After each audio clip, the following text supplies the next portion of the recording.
Dear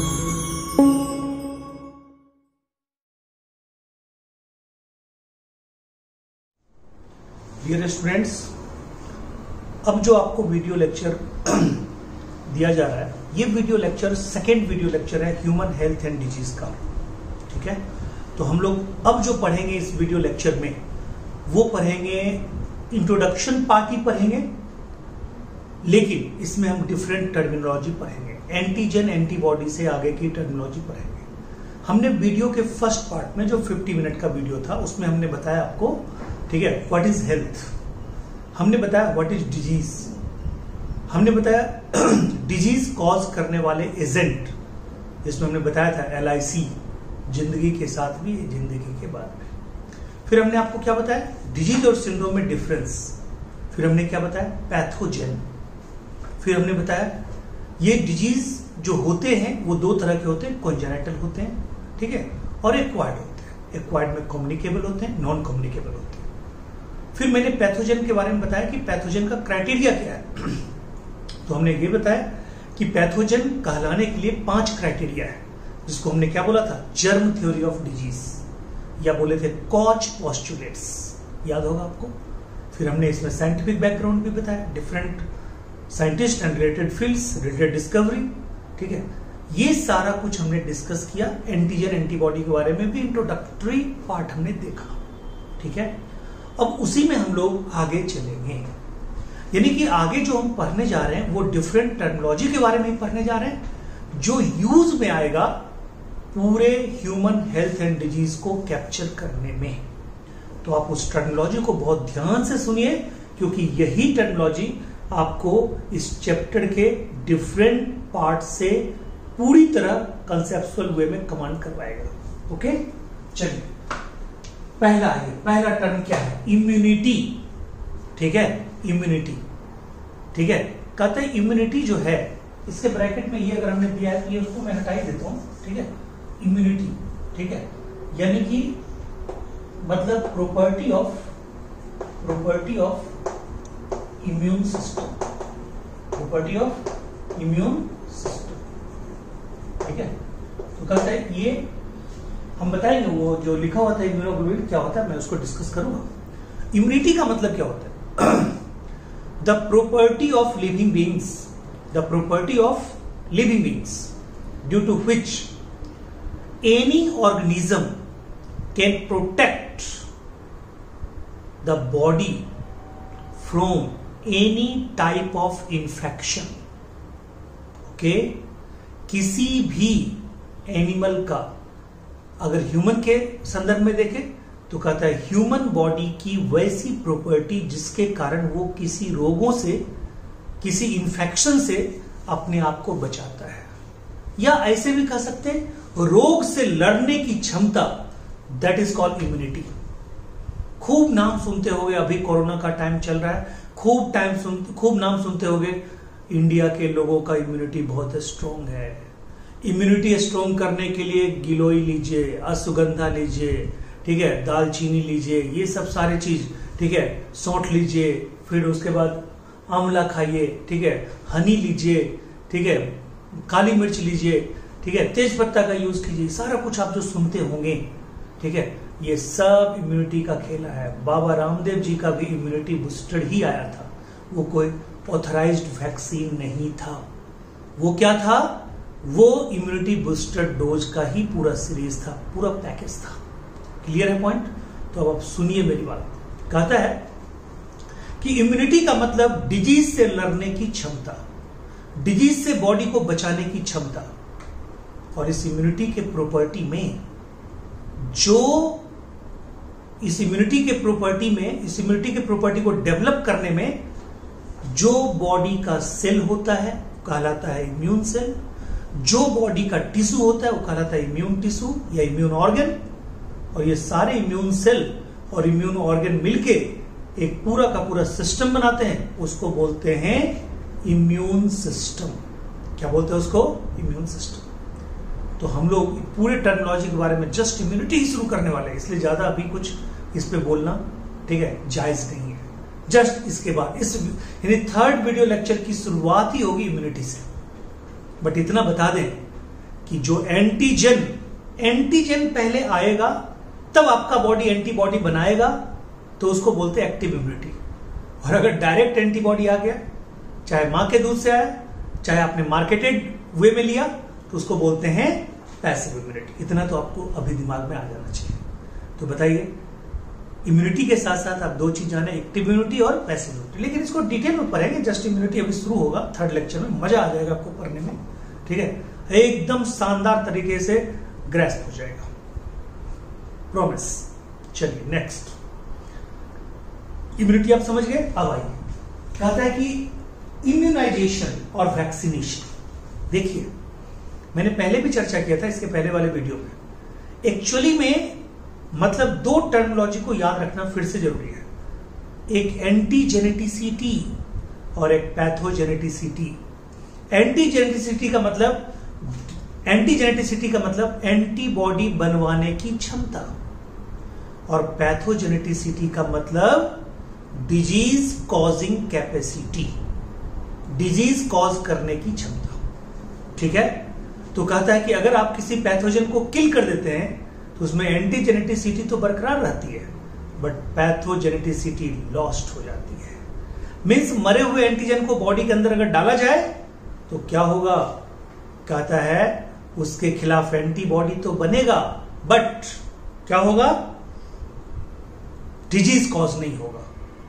तो corona पे भी यही वैक्सीन बनाने की तैयारी हो रही है। यानी कोरोना के वैक्सीन में भी आपको क्या दिया जाएगा, कोरोना का डेड एंटीजन।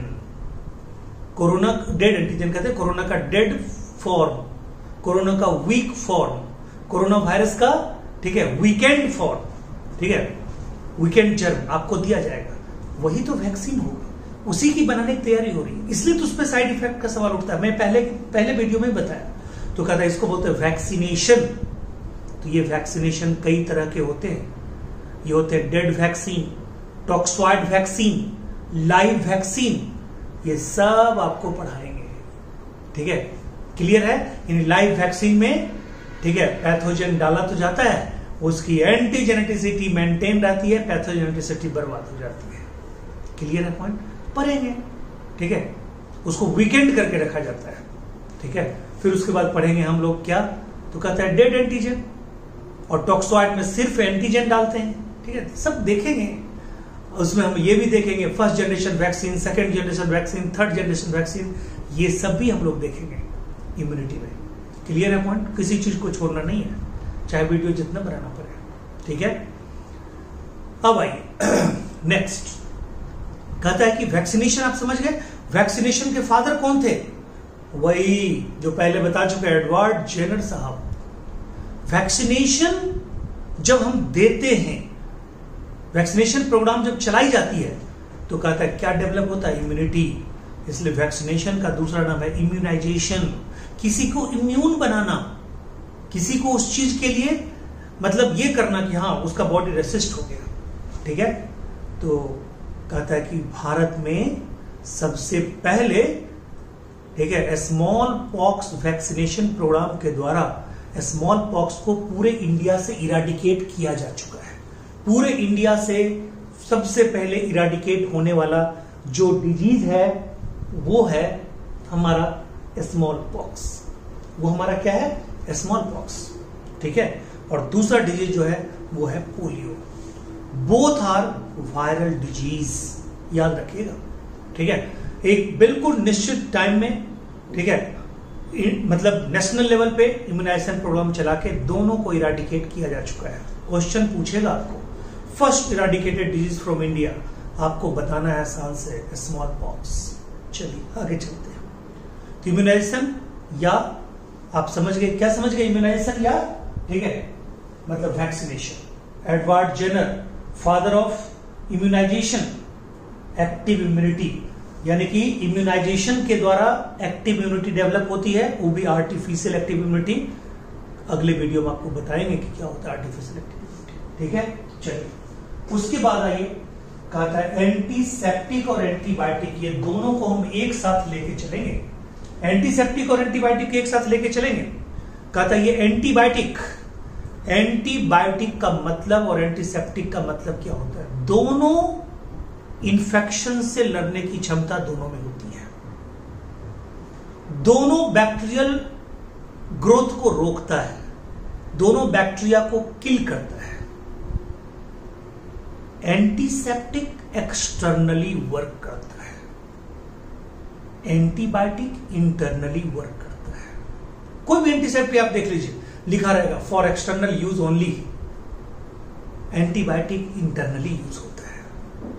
फिर कहता है जो एंटीसेप्टिक होता है, ठीक है, उसका ओरिजिन केमिकल होता है, वो केमिकली तैयार होता है, वो डिफरेंट केमिकल का कॉम्बिनेशन होता है, ठीक है, जिसे डिटॉल, ठीक है, ये डिफरेंट केमिकल का कॉम्बिनेशन है, बनाया जाता है, बीटाडीन, ठीक है। कहता है फिनॉल, ठीक है, फिनॉल में भी, ठीक है, ये जान लीजिए फिनॉल एक ऐसा कंपाउंड है, ठीक है, जिसका यूज वाटर डिसइंफेक्टेंट के रूप में भी होता है और एंटीसेप्टिक के रूप में भी होता है। कम अमाउंट में लेंगे तो एंटीसेप्टिक के रूप में, और ज्यादा अमाउंट में उसका अगर कंसंट्रेटेड फॉर्म में यूज किया जाए तो उसको बोलते हैं वाटर डिसइंफेक्टेंट। वाटर डिसइंफेक्टेंट मतलब वाटर में मिला के सरफेस को क्लीन करने वाला, जैसे आपका होता है नाइजॉल वगैरह या फिनाइल वगैरह या गोनाइल बाबा रामदेव का, ये सारे के सारे क्या है, वाटर डिसइंफेक्टेंट, ठीक है, सरफेस क्लीनर जिसको बोलते हैं। और उसी को अगर कम अमाउंट में लेते हैं, ठीक है, मतलब अगर अलग कंसंट्रेशन में लेते हैं, ठीक है, तो उसको हम लोग क्या बोलते हैं, एंटीसेप्टिक बोलते हैं। क्लियर है पॉइंट? चलिए, तो एंटीबायोटिक का ओरिजिन, आप एंटीबायोटिक समझिए, एंटीबायोटिक जब भी निकाला जाएगा तो उसका ओरिजिन लिविंग होगा, वो किसी फंगस से निकलेगा, वो किसी बैक्टीरिया से निकलेगा, ठीक है, वो किसी लाइकेन से भी, एक दो लाइकेन के भी स्पीसीज हैं जो एंटीबॉडी बनाते हैं। और एक तो आपको ऐसा एंटीबायोटिक है जो जिम्नोस्पर्मिक प्लांट से निकलता है, इफेड्रा न्यूसीफेरा से निकलता है, इफेड्रीन, ठीक है। तो कहता है ये सब जो प्लांट होते हैं ना, ठीक है, उनसे भी कोई कोई एंटीबायोटिक। पहला दुनिया का एंटीबायोटिक क्या था? पहला दुनिया का एंटीबायोटिक था penicillin. That was the discovery is the milestone in the history of antibiotic, but it was the product of serendipity, by chance discovery हुआ था। यानी अलेक्जेंडर फ्लेमिंग साहब ने 1928 में किस पे रिसर्च कर रहे थे? स्ट्रेप्टोकोकस निमोनी बैक्टीरिया या नीमोकोकस ये डिप्लोकोकस निमोनी बैक्टीरिया। एक्सपेरिमेंट हो रहा था डिप्लोकोकस पे, एक्सपेरिमेंट हो रहा था, ठीक है, स्ट्रेप्टोकोकस पे, और वो कल्चर प्लेट को छोड़ के वो चले गए थे। 2-4 दिन बाद जब आके देखा कि वो उतना दूर का बैक्टीरिया, एक सेंट्रल पार्ट का बैक्टीरिया डेड हो चुका है। पता चला वहां क्यों डेड हुआ, तो उन्होंने जब स्टडी किया, देखा तो उन्होंने वहां पे देखा कि यह तो पेनिसिलियम नोटेटम नाम का फंगस ग्रो कर गया है। पेनिसिलियम नोटेटम नाम का फंगस ग्रो किया और वहां पे उसने क्या सेक्रेट किया था? पेनिसिलिन नाम का केमिकल, ठीक है। ये पेनिसिलिन नाम का केमिकल वहां सेक्रेट हुआ था, इसलिए बैक्टीरिया मर गया। उनके दिमाग में आया, अरे यार ये तो केमिकल से बैक्टीरिया मर गया। बैक्टीरिया का ओरिजिन क्या था? लिविंग। इसलिए उन्होंने क्या बोला और उसके खिलाफ काम किया था पेनिसिलिन, इसलिए इन्होंने पेनिसिलिन को बोल दिया एंटीबायोटिक। और इस तरह दुनिया का पहला एंटीबायोटिक पेनिसिलिन किसके द्वारा डिस्कवरी किया गया? अलेक्जेंडर फ्लेमिंग के द्वारा। याद रखिएगा, फ्लेमिंग में कंफ्यूज मत कीजिएगा। कहता है Walther Flemming was the discoverer of mitosis, cell division, but Alexander Fleming was the discoverer of first antibiotic penicillin. But दोस्तों, पेनिसिलिन को डिस्कवर तो किए, फर्स्ट एंटीबायोटिक को डिस्कवर तो किए किन्होंने? ठीक है, अलेक्जेंडर फ्लेमिंग। बट कोई पूछे antibiotic term was given by, feeling लेके पेनिसिलिन मत बोल दीजिएगा। Antibiotic term was given by Voxman, ठीक है। तो मैं आपको एक वर्क दे रहा हूं, आप 10 ऐसे साइंटिस्ट का नाम कंक्लूड कीजिए, 10 ऐसे साइंटिस्ट का नाम आप इकट्ठा कीजिए जिसमें मेन लगा हुआ। 2-4 में बोल देता हूं, वॉक्समैन, एल्टमैन, इंगलमैन, लोहमैन, ऐसे करके आपको 10 इकट्ठा करना है। 10 नाम और उनके contribution in the field of biology या फिजिक्स या केमिस्ट्री। क्लियर है पॉइंट? चलिए आगे बढ़ते हैं। ठीक है, तो कहता है ये एंटीबायोटिक पेनिसिलिन किससे निकला था? वो स्पीसीज कौन था जो डिस्कवरी के टाइम में वहां पे इंफेक्शन किया था स्ट्रेप्टोकोकस निमोनी बैक्टीरिया के प्लेट पे? उसका नाम था पेनिसिलियम नोटेटम। याद रखिएगा, नोटेटम नया नया, यानी कि नया नया जब डिस्कवरी हुआ तो नोटेटम से इसकी डिस्कवरी हुई थी, पेनिसिलियम नोटेटम से। ठीक है, वो था हमारा क्या? Penicillium notatum. ठीक है, बट ठीक है, कहता है अभी जो निकलता है पेनिसिलिन कॉमर्शियली, वो निकलता है पेनिसिलियम क्राइसोजीनम से। किससे? क्राइसोजीनम से वो निकलता है, पेनिसिलियम क्राइसोजीनम से। यानी कि अभी जो निकलता है कॉमर्शियली वो पेनिसिलियम क्राइसोजीनम से निकलता है। यहां ट्रिक है, सी से कॉमर्शियल, सी से कॉमर्शियल, ठीक है, और सी से ठीक है क्या बोलिएगा? क्राइसोजीनम। यानी कि प्रेजेंट में जो पेनिसिलिन बनता है वो पेनिसिलिन किस स्पेसीज ऑफ फंगस से निकलता है, बनता है? पेनिसिलियम क्राइसोजीनम से। और नया नया जब डिस्कवरी हुआ था तो नोटेटम से, नया नया नोटेटम, नो ठीक है। और इधर ठीक है कॉमर्शियल, और कौन कॉमर्शियल क्या बोलिएगा आप? ठीक है, क्राइसोजीनम, ऐसे याद रखना है। बट अब सुनिए, कहता है कि वॉक्समैन साहब ने दिया था एंटीबायोटिक टर्म, जिनके द्वारा जो एंटीबायोटिक खोजा गया था वो था स्ट्रेप्टोमाइसिन। उस एंटीबायोटिक का क्या नाम था? स्ट्रेप्टोमाइसिन। यानी उस एंटीबायोटिक का नाम था स्ट्रेप्टोमाइसिन। स्ट्रेप्टोमाइसिन बैक्टीरिया से उन्होंने निकाला था। ठीक है, याद कीजिए। और ये पेनिसिलियम नोटेटम क्या था? फंगस। यानी कि अलेक्जेंडर फ्लेमिंग ने जिस एंटीबायोटिक का खोज किया वो पेनिसिलिन था, फंगस से निकला था। और वॉक्समैन साहब ने जिस एंटीबायोटिक खोज किया स्ट्रेप्टोमाइसिन था, ठीक है, वो किससे निकला था? बैक्टीरिया से निकला था। तो बैक्टीरिया का एक ग्रुप होता है, antibiotic group of bacteria, which is exclusively used to produce antibiotic is known as, ठीक है, एक्टिनोमाइसिटीज। एक्टिनोमाइसिटीज, ठीक है, इसको बोलते हैं रेव फंगस। ठीक है डियर स्टूडेंट, इसको क्या बोलते हैं? रेव फंगस। इसकी मॉर्फोलॉजी फंगस से मिलती जुलती है, इसलिए इसके नाम में लगा हुआ है माइसिटीज। बट डियर फ्रेंड्स, ये फंगस है नहीं, ये है नहीं, यही तो राज की बात है। इसलिए क्वेश्चन पूछेगा, ये फंगस है नहीं, ये फंगस नहीं है, बट ये फंगस नहीं है, बट ध्यान से सुनिएगा मेरी बात, फंगस की तरह दिखता है, इसलिए नाम क्लास का जो है वो है एक्टिनोमाइसिटीज। याद रखिएगा, है बैक्टीरिया का ग्रुप, ठीक है, फंगस की तरह दिखता है, फंगस की तरह नाम है, और यूज होता है किसमें? एंटीबायोटिक के प्रोडक्शन में। जितने स्ट्रेप्टोमाइसिस के स्पीसीज हैं, स्ट्रेप्टोमाइसिस ग्रीसियस, स्ट्रेप्टोमाइसिस वेनेजुएली, स्ट्रेप्टोमाइसिस, ठीक है, इरिथ्रम, ठीक है, टायरोसस, सब इसी में आता है। क्लियर है पॉइंट? तो याद रखिएगा, इतनी बात हमने किसमें बताई आपको, ठीक है, यानी कि एंटीसेप्टिक और एंटीबायोटिक। बोलिए क्लियर है पॉइंट? तो एंटीबायोटिक और एंटीसेप्टिक में पूरा का पूरा कंसेप्ट आपको आ गया। ठीक है, आगे और भी देखेंगे। अब आइए एंटीपायरेटिक, जो आपके टेम्परेचर को कम कर दे। पैरासीटामोल आप लेते हैं, ये एंटीपायरेटिक है, जो आपके बुखार को कम कर दे। और आज के जमाने में तो आप जानते हैं, अगर किसी को बुखार हो भी तो वो डर से ना बोले कि मुझे बुखार है। बुखार, सर्दी, खांसी, सबकी इज्जत बढ़ गई है। ठीक है, यानी कि आज के जमाने में ये तीनों चीज अगर एक साथ 10 दिन हो तो आपको कोरोना पॉजिटिव घोषित कर दिया जाएगा। ठीक है, भले आप सब कुछ नॉर्मल कर रहे हो। ठीक है, तो कोरोना से जो दहशत है ना, उसमें ये सब का बड़ा योगदान है। ये जो फेसबुकिया नेता होते हैं, फेसबुकिया डॉक्टर जो बनते हैं, ये सब का बड़ा योगदान है। ठीक है, वो आपको दहशत में रखे, अरे मस्त रहिए, बस सावधान रहिए। जोश को बना के रखिए, होश को खोइए मत।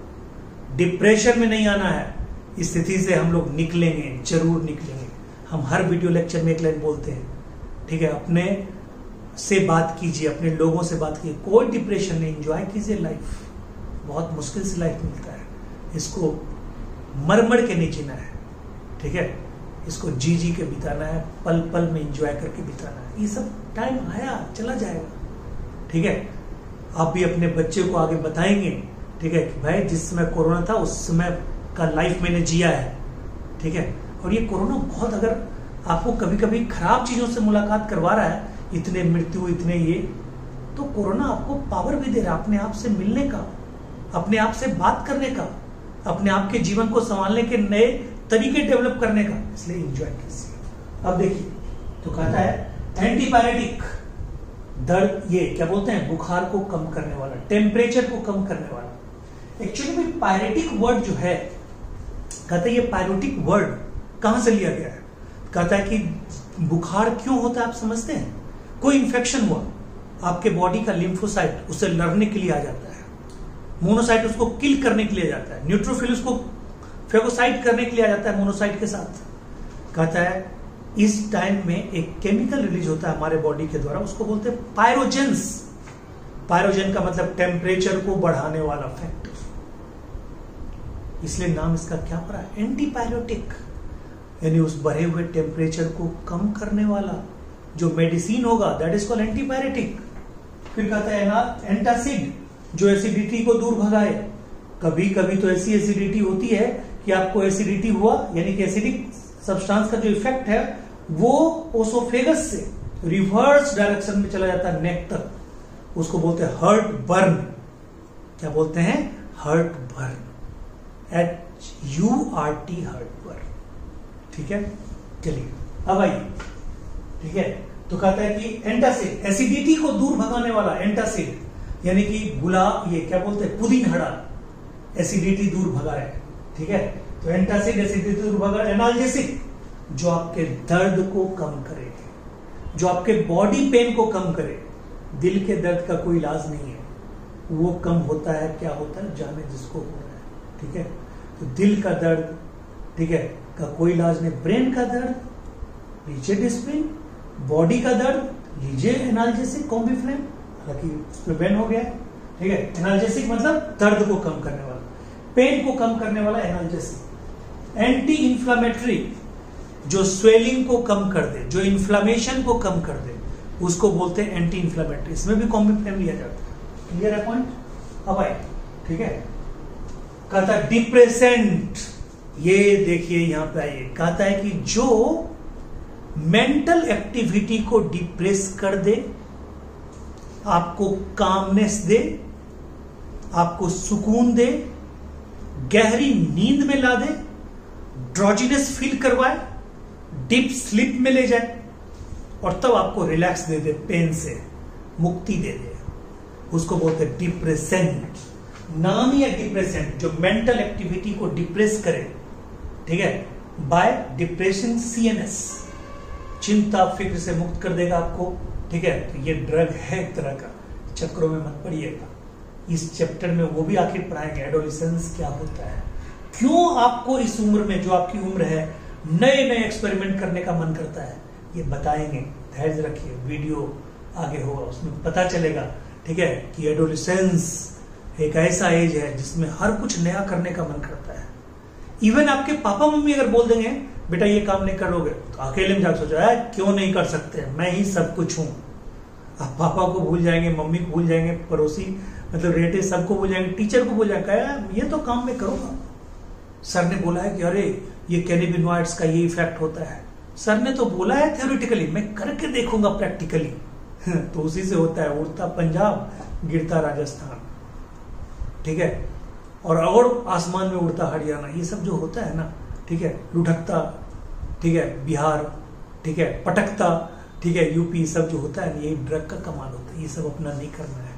तो लेकिन आपको जोश आएगा, अरे यार एडोलेसेंस यही तो होता है, कभी बहुत ही दुखी, कभी बहुत ही सुखी, कभी बहुत जोश में, कभी बहुत ही सैड, कभी एकदम नदी किनारे बैठ गए, एकदम पत्थर फेंक रहे हैं, कोई नहीं है अगल बगल में, ठीक है, ठहरे हुए पानी में पत्थर न मार सांवरे, दिल में हलचल सी मच जाएगी ओ सांवरी। गाना गाइए अकेले बैठ के, ऐसे पत्थर फेंक रहे हैं, कोई मतलब ही नहीं है। कभी बहुत ज्यादा खुश, कभी कुछ, कभी किसी ने दिल तोड़ा तो दारू पिए, कभी ने किसी ने प्रपोज किया तब दारू पिए। ये पीने वालों को पीने का बहाना चाहिए, ठीक है। ड्रग लेने वालों को ड्रग का बहाना चाहिए। ग्रुप में बैठे हुए पीयर ग्रुप है, उसमें एकदम इंजेक्शन ले रहे हैं, एक ही इंजेक्शन से वो ले रहे हैं, वो ले रहे हैं, वो ले रहे हैं, एक को एड्स है सबको हो गया, एक को हेपेटाइटिस है सबको हो गया, ठीक है। ये सब चल रहा है, ये सब अपना नहीं करना, अपना जीना है रॉयल्टी के साथ। खूब अच्छा खाओ, खूब अच्छा पहनो, खूब अच्छा घूमो, जिंदगी वहां है। ये नहीं है कि ड्रग लेके कहीं पे सोए हुए हैं, पटके हुए हैं, गिरे हुए हैं, ठीक है, मतलब बॉडी से एकदम स्टूल बाहर आ रहा है, पेशाब बाहर आ रहा है, हमें कोई देखने वाला नहीं, गाली देके जा रहा है, वीडियो बना के जा रहा है, वायरल कर रहा है। जिंदगी वहां नहीं है मेरे भाई, ठीक है। तो कभी अगर ऐसा मन भी करे तो अपने आप को ही करना, और हम लोगों से नहीं है, इसलिए आपको सजेशन देते हैं। अगर मैं खुद डेली पीता, सोशली अगर कभी बहुत कोई जिद करता है तो एक आध घूंट लेते हैं, वो भी बियर लेते हैं, और वो भी अब लेने लगे क्योंकि बहुत जगह बेइज्जती फील होती है, ठीक है।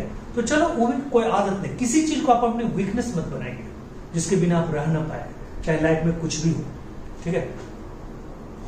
क्लियर है पॉइंट? चलिए अब देखिए, तो डिप्रेशन उसमें होता है सीडेटिव्स और ट्रांक्विलाइजर। ट्रैंक्विलाइजर जिसको बोलते हैं, ठीक है, ट्रैंक्विलाइजर और सीडेटिव्स, ठीक है, डीप स्लीप लाके। लेकिन ये कहता है इसमें सीडेटिव्स में ड्रोजिनस भी आता है, ठीक है, इसमें ड्रोजिनस नहीं आता है, ठीक है। इसमें तुरंत आराम होता है, इसमें थोड़ा देर से आराम होता है, बस यही थोड़ा सा बेसिक डिफरेंस है, ठीक है। बेंजोडाइजेपिन, ठीक है, जिसको वेलियम बोलते हैं, वेलियम 10, वेलियम 5, या आपने नाम सुना होगा। और बार्बिट्रेट्स इसमें आता है। स्टिमुलेंट, स्टिमुलेंट क्या होता है मालूम है? जिससे कैफीन कॉफी में पाया जाता है, टेनिन चाय में पाया जाता है, कोकीन भी स्टिमुलेंट में आता है, जिसमें एग्जांपल है एम्फिटामाइंस, ठीक है। तो एम्फिटामाइंस वगैरह स्टिमुलेंट में ये क्या करता है? ये डिप्रेस करता है, ये डिप्रेस करेगा, बट ये क्या करेगा? स्टिमुलेट करेगा। ये ब्रेन एक्टिविटी को stimulate, brain activity stimulate CNS. ये मोर, ठीक है, ये मोर एवॉक, यानी कि एवॉक बनाएगा, यानी कि मतलब अलर्टनेस को बढ़ाएगा, अलर्टनेस को बढ़ाएगा, ठीक है। तो कहता है इसका एग्जांपल क्या है? इसका एग्जांपल है आपका, ठीक है, यहां पे लिख देता हूं, कोकीन भी इसके एग्जांपल में आता है। Cocaine plus amphetamines, amphetamines plus caffeine, ठीक है। कोकीन का हल्का डोज, ज्यादा डोज नहीं, ठीक है। ये सब किस में आता है? स्टिमुलेंट में आता है। हॉलुसिनोजेन, इसमें क्या होगा? ठीक है, आपके फीलिंग को, आपके अलर्टनेस को, आपके थॉट को, सबको, परसेप्शन को बदल देगा। यानी आप बैठे हुए, आपको फीलिंग आ रही है कि नहीं, मेरे साथ दीपिका पादुकोण बैठी हुई है, मैं किसी पार्क में बैठा और वो कह रही है मेरे घर चलो डिनर पे, मैं जाने रहा हूं, ये हुआ फीलिंग, ठीक है। कहता है अलर्टनेस, आप जा रहे हो, आपका दिमाग काम नहीं कर रहा, हम जा कहां रहे, अलर्टनेस कम हो गया। थॉट्स, बड़े बड़े थॉट्स आ रहे हैं कि सुबह हमें अमेरिका जाना है, डोनाल्ड ट्रंप के साथ मेरी बैठक है, तो अलर्टनेस भी गलत, फीलिंग भी गलत, थॉट भी गलत, ठीक है, परसेप्शन भी गलत, ठीक है। इसको बोलते हैं हॉलुसिनेशन, और जो हॉलुसिनेशन कॉज करता है उस केमिकल को बोलते हैं हॉलुसिनोजेन। उसको क्या बोलते हैं? हॉलुसिनोजेन। क्लियर है? जैसे सबसे मतलब नेचुरल जो ये सबसे नेचुरल जो हॉलुसिनोजेन है वो क्या है मालूम है? वो है एलएसडी। वो क्या है? एलएसडी। एलएसडी ये क्वेश्चन में आएगा, और ये क्या है मालूम? ये है lysergic, lysergic acid diethylamide, lysergic acid diethylamide. ये एक फंगस से निकलता है, ठीक है, ये एक फंगस से निकलता है, उसको बोलते हैं क्लेविसेप्स, क्लेविसेप्स परप्यूरिया, परप्यूरिया, ठीक है। ये इर्गोट, ठीक है, ऑफ राइट डिजीज भी कॉज करता है।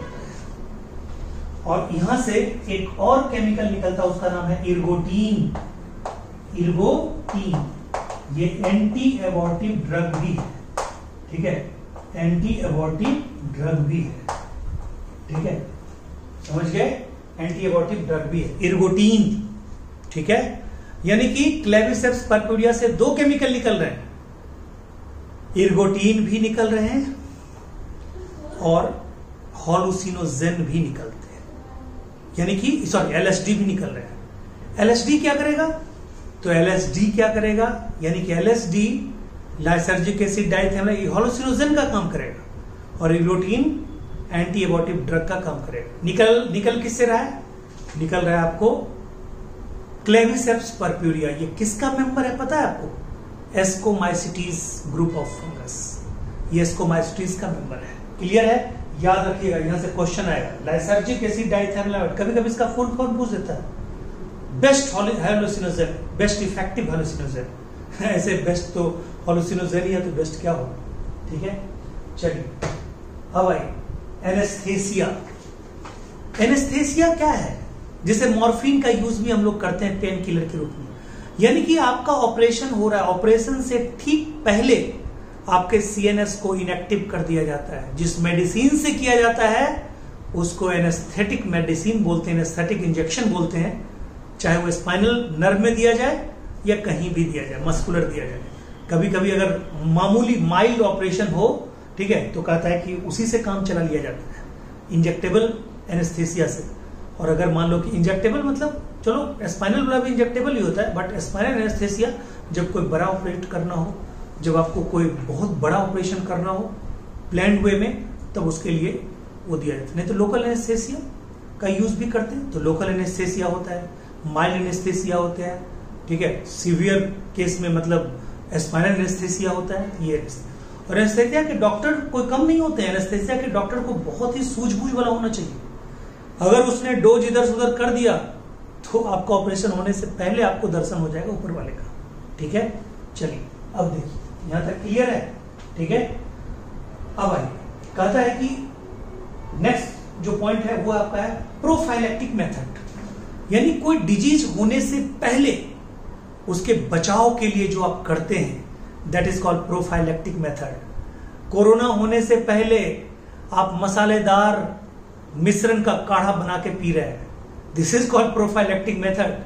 मास्क लगा रहे हैं, प्रोफाइलेक्टिक मेथड। सैनिटाइजर से पूरा का पूरा हाथ साफ कर रहे हैं, प्रोफाइलेक्टिक मेथड, ठीक है। Social distancing, this is also prophylactic method. किसी डिजीज के होने से पहले डिजीज के लिए जो भी बचाव किया जाए, that is called prophylactic method. Malaria से बचने के लिए आप मच्छरदानी का यूज करते हैं, मलेरिया से बचने के लिए आप मच्छरदानी का नेट का यूज करते हैं, ठीक है, जेली का यूज करते हैं, मच्छर के लार्वा को किल करते हैं, that is called prophylactic method. Clear है पॉइंट? सारे पॉइंट्स को लिखना है, सबका डिटेल हमें चाहिए, सबका नोट्स चाहिए, ठीक है।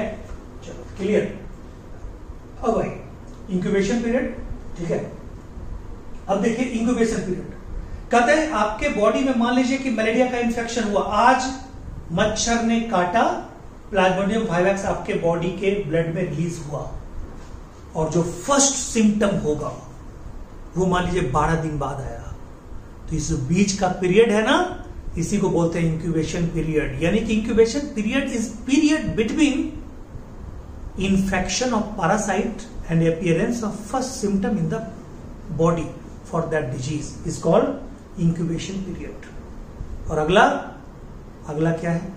तो कहता है अगला ये है, एक इसी के साथ एक बताऊंगा, वो यहीं पे बताऊंगा, प्री पेटेंट पीरियड। ये हालांकि लिखा हुआ अलग है, बट बताऊंगा साथ में।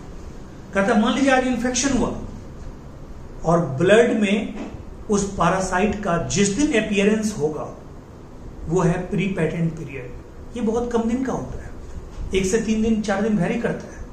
तो कहता है कि मतलब ब्लड के सरफेस पे जो अपीयरेंस होता है पैरासाइट का और इन्फेक्शन के बीच का पीरियड, यानी कि time period between infection and first appearance of parasite in the blood is known as pre-patent period. और इंक्यूबेशन पीरियड का मतलब आप समझ रहे हैं, ठीक है, इन्फेक्शन और फर्स्ट अपीयरेंस ऑफ सिम्टम के बीच का पीरियड। क्लियर है पॉइंट। अब आइए मोनोजेनेटिक पैरासाइट, ये तो कई बार पहले बताए। मोनोजेनेटिक पैरासाइट का मतलब वैसा पैरासाइट कोई भी हो, चाहे वायरल हो, ये वायरस हो, चाहे बैक्टीरिया हो, चाहे मान लो कि कोई भी हो, फंगस हो, हेलमिंथ हो, जिसके 2 होस्ट होंगे उसको बोलेंगे डाइजेनेटिक पैरासाइट। जिसके 1 होस्ट होंगे मोनोजेनेटिक पैरासाइट। जहां 2 होस्ट होंगे वहां पे एक को बोलते हैं प्राइमरी होस्ट, एक को बोलते हैं सेकेंडरी होस्ट। प्राइमरी होस्ट में सेक्सुअल रिप्रोडक्शन, सेकेंडरी होस्ट में एसेक्सुअल रिप्रोडक्शन, प्राइमरी होस्ट को डिफिनिट होस्ट, सेकेंडरी होस्ट को इंटरमीडिएट होस्ट, ये होता है। क्लियर है पॉइंट। चलिए, तो जैसे मलेरियल पैरासाइट, उसका 1 होस्ट कौन? अपना लोग, इंटरमीडिएट होस्ट, और 1 होस्ट प्राइमरी होस्ट यानी कि डिफरेंट होस्ट, यानी कि सेक्सुअल लाइफ साइकिल वाला होस्ट कौन? Female Anopheles. उचेरिया बैंक्रॉफ्टी, वो भी डाइजेनेटिक पैरासाइट है। नीमेलमेंथिस का एग्जांपल, जिसको फाइलेरियल वर्म बोलते हैं, उसका भी 1 होस्ट कौन? ह्यूमन, दूसरा female Culex. But Ascaris, helminth, ठीक है, एंटोमीबा हिस्टोलाइटिका, ठीक है, ये सब क्या है? ये सब है monogenetic parasite. Contaminated food and water के द्वारा हमारे बॉडी में आता है, किसी मच्छर से नहीं आता, किसी हाउस फ्लाई से नहीं आता, ठीक है। तो जो बिना वेक्टर का हो, एक ही होस्ट में लाइफ साइकिल कंप्लीट करता है, उसको मोनोजेनेटिक, उसको डाइजेनेटिक। क्लियर है पॉइंट। चलिए आइए next, anaphylactic shock, allergic reaction. कोई भी एलर्जीन्स आया, कोई भी वीक एंटीजन आया, उसके खिलाफ कोई इंजेक्शन आया, उसमें भी एंटीजन आया, उसके खिलाफ क्विक रिस्पॉन्स बॉडी करता है, खास करके हिस्टामिन और सेरोटोनिन। तो all types of inflammatory reactions occurs in our body after injection of antigen or natural entry of weak allergens is known as, क्या बोलिएगा, एनाफाइलैक्टिक शॉक। उसमें अचानक से आपके बॉडी में स्वेलिंग आ जाएंगे, रेसेस आ जाएंगे, पूरा का पूरा ये, और बहुत क्विक उसमें मतलब बहुत ही क्विक रिएक्शन लेना पड़ता है, एंटी एलर्जिक, ठीक है, इंजेक्शन दी जाती है तो बचाव होता है। पूरा स्वेलिंग वगैरह हो जाएगा, पूरा मुंह वगैरह सूज जाएगा, ठीक है। फिर कहता है ये कभी भी हो सकता है, पॉलन ग्रेन के जाने से, किसी के काटने से, कीड़े, ये कभी भी हो सकता है, ठीक है। चलिए अब ये प्री पेटेंट पीरियड पहले बता दिए। डिसइंफेक्टेंट, डिसइंफेक्टेंट का मतलब पहले बताया सरफेस क्लीनर, ठीक है। एंटीसेप्टिक कोई अगर लार्ज स्केल पे यूज करते हैं सरफेस क्लीनर, उसको बोलते हैं डिसइंफेक्टेंट। अब आइए नियोप्लाज्म और ट्यूमर, पहले तो आप ये जानिए, उसके अगले जो टर्म है सीआईपी, इसको भी साथ में जानिए। 2 सेल है, ये 2 सेल है, मान लीजिए ये 2 सेल अपनी औकात में तभी रहता है, अपना डिवीजन कंट्रोल में तभी कर पाता है जब इसके सरफेस पे सीआईपी हो।